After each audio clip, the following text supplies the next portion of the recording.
నమస్తే అన్న. అడవిలో ఉన్న చెంచు వాళ్ళ కథ ఇది. ఇది కథ అనకూడదు, రియల్ స్టోరీ జరిగిన సంగతి.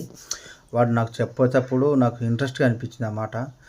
ఏమని చెప్పినంటే, ఏం రా బాబు, ఏం ఈ కథ ఏంది, ఇట్లా తిరుగుతున్నావు అడవిలో, ఏందిరా ఇట్లా ఈ రకంగా తిరుగుతున్నావు అంటే, అన్న జరిగిన సంఘటన ఏంటంటే, ఇట్లా నేను ప్రేమించిన అమ్మాయిని ఒక పులి తినింది అని అన్నాడు. అరే బాబు, పులీలు దండిగా ఉంటాయి కదా, నువ్వు ఎట్లా గుర్తుపడతావు అని అడిగితే, లేదన్నా తినేటప్పుడు నేను ప్రేమించిన అమ్మాయిని తినేటప్పుడు ఆ యొక్క వస్త్రం ఉంది కదా, ఆ వస్త్రం దాని మెడ చుట్టూ ఉంది, అది ఏమి పోలేదు, అట్లే ఉంది, అందుకని దాన్ని చంపాలని తిరుగుతున్నా నేను అని అన్నాడు. సరే బాబు, నువ్వు చెప్పాలని తిరుగుతున్నావు, ఓకే, మరి నిన్ను తినేస్తే ఎట్లా అంటే, నేను తిన్నే నష్టం లేదు, దాన్ని అయితే నేను చంపాలా అని తిరుగుతున్నాడు.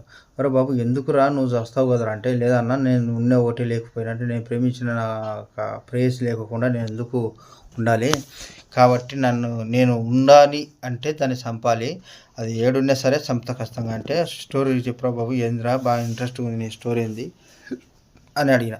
అప్పుడు వాడు అనే మాట ఏంటంటే, అన్న చాలా వరకు చాలా గాఢంగా ప్రేమించుకున్నాం మేము. అసలు మేము కళలు కన్నా కళలు ఏది మా కళలను ఇది నిలబడకుండా మొత్తం నాశనం చేసింది మా కళలను.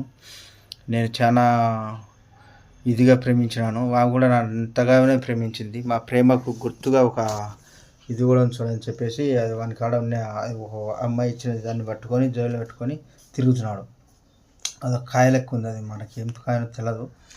అది చూపించినాడు, అన్న ఇది అమ్మ, ఇది నా ఆ పిల్ల చనిపోయిన సరే నాతో పాటు ఆ పిల్ల నా కాడ ఇంతవరకు ఉంది, ఇది ఇట్లా దీన్ని గుర్తు పెట్టుకొని అమ్మాయి ఇంకా నాతోనే ఉందని తిరుగుతున్నాను, కానీ నన్ను వేరుపరిచిన దాన్ని మాత్రం బతకని అని చెప్పేసి అన్నాడు. ఒరే బాబు, అట్లా చేస్తే నువ్వు చాలా ఇబ్బంది పడతావు, చాలా చూసుకో, వద్దు, ఏదో జరిగిపోయింది, అమ్మాయి బతికి ఉంటే ఒకవేళ నీతోనే ఉంటుండే కదా, అమ్మాయి జ్ఞాపకంతో ఉండిపోరా బాబు, వద్దు అని అంటే, లేదు దాన్ని చంపేది అని చెప్పేసి అన్నాడు. సరే, మనం కూడా కోరుకుందాం వాని ప్రేమను బతకకుండా చేసిన ఆ యొక్క పులి బతకకూడదని కోరుకుందాం. ఎందుకంటే పెద్ద ప్రేమికులు లెక్క ఉన్నారు వాళ్ళు. చాలా వాడు చెప్తుంటే నేను చెప్తుంటే నాకు చెప్పడం సరిగ్గా రావట్లేదు, కానీ వాడు చెప్పే విధానం కానీ వింటే మీరు కూడా కళ్ళ నుంచి నీళ్ళు వస్తాయి, అంత బాధపడుతూ చెప్తున్నాడు వాడు. కాబట్టి వాని బాధను మనం దేవుడి దయ వల్ల వాని బాధ తగ్గిపోవాలని కోరుకుందాం. ఎందుకంటే వాడు చాలా బాధపడుతున్నాడు.